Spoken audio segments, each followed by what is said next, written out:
Part और part जो है भाग 3।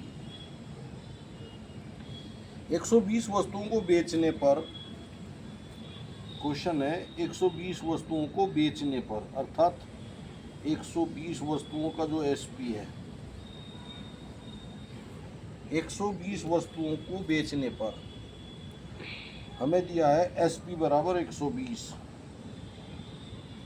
एसपी बराबर 120 एसपी। बेचने पर 30 वस्तुओं के विक्रय मूल्य के बराबर लाभ प्राप्त होता है।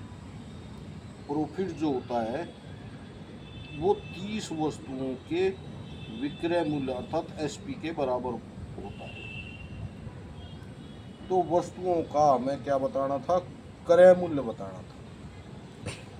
लाभ प्रतिशत बताओ और क्रय मूल्य क्या है। लाभ प्रतिशत P% में बताओ कितना है। P% बराबर हुआ, लाभ प्रतिशत क्या होगा। 120 वस्तुओं को बेचने पर 30 वस्तुओं के विक्रय मूल्य के बराबर लाभ प्राप्त होता है। लाभ प्रतिशत बताइए कितना होगा। अब हमें पता है लाभ प्रतिशत, लाभ या हानि, सॉरी लाभ ही लिखेंगे, हानि का तो नहीं लिखेंगे, हानि का अलग हो जाएगा। लाभ प्रतिशत, लाभ बराबर होता है विक्रय मूल्य, एसपी में से सीपी घटा दो। क्या घटा दो, सीपी। अब हमें क्या दिया है, लाभ 30 एसपी। लाभ कितना दिया, 30 एसपी का लाभ दिया 30 एसपी के बराबर। अब 120 वस्तु किसी ने खरीदी तो बेचेगा भी 120, और 120 खरीदी तो बेचेगा भी 120। 120 बेच रहा तो खरीदी भी उसने कितनी दी, 120 ही खरीदी थी। तो सेलिंग प्राइस भी 120 एसपी है और कॉस्ट प्राइस भी 120 क्या है, 120 ही होगा सीपी के।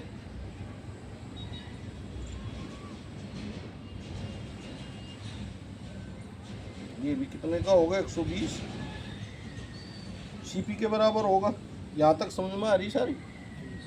तो यहाँ हम क्या करेंगे, एसपी एक तरफ ले जाएंगे और सीपी एक तरफ। ये कॉस्ट प्राइस सीपी 120 ही बेची उसने तो 120 ही खरीदी थी, और जो उसे खरीदने बेचने पर लाभ हुआ वो 30 एसपी के बराबर हुआ। ये प्रश्न था। अब हमने क्या करा, 120 एसपी को इंगा लिया सीपी को, या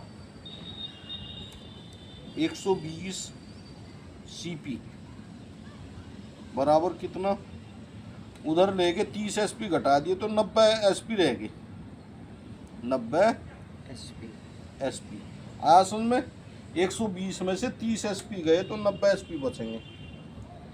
अब इसको काट लो, कहीं से कट जाएगा, 4 30 से 30, 30 चौका 120 और 30 दिए 90, या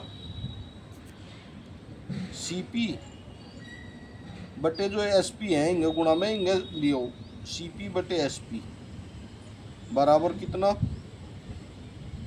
3 तो यहाँ था ही, और जो ये 4 गुणा में थे कहीं के सीपी के, ये कहीं में चले गए बटे के। अर्थात यदि क्रय मूल्य 3 रुपये है तो विक्रय मूल्य कितना है, 4।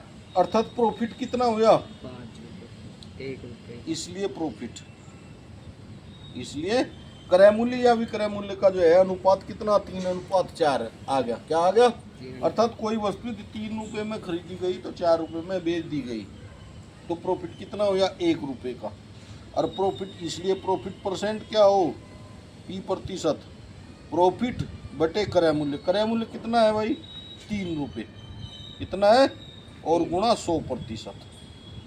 ये यहाँ से हमने निकाला। 33 सही कितना आ जाएगा, 33 सही 1/3%। 100/3 का मतलब 33 सही 1/3%। तो इस प्रकार से अनेकों प्रश्न बन सकते हैं भाई। वस्तुओं को बदलते जाओ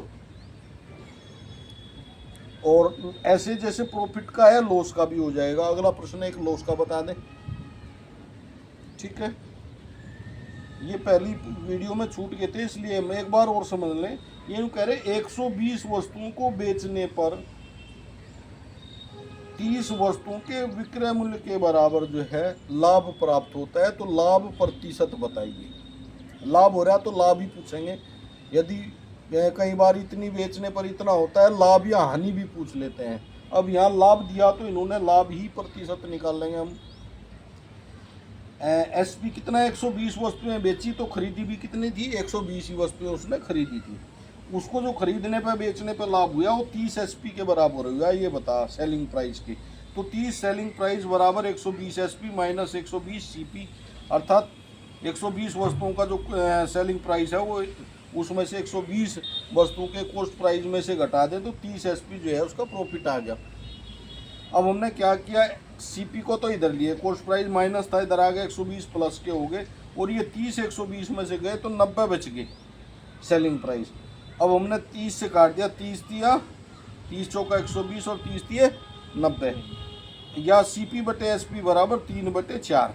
अर्थात यदि कॉस्ट प्राइस 3 रुपये है तो सेलिंग प्राइस 4 रुपये है, तब हमें 1 रुपये का प्रॉफिट हुआ। ये कह रहे प्रतिशत में बताओ, प्रतिशत बराबर क्या, लाभ बटे क्रय मूल्य, लाभ बटे क्रय मूल्य गुणा 100%। तो इस प्रकार से हम इसको कर सकते हैं। नेक्स्ट क्वेश्चन यहीं से ले लेते हैं, वो लॉस का लेंगे। ये था सेलिंग प्रॉफिट का, इस बार जो है लॉस का, ऐसा ही एक प्रश्न लॉस का ले लेते हैं। इस बार क्वेश्चन में क्या दिया हमें, क्वेश्चन में दिया 200 वस्तुओं को बेचने से, इस बार क्या बेचा है एसपी, विक्रय मूल्य क्या है 200।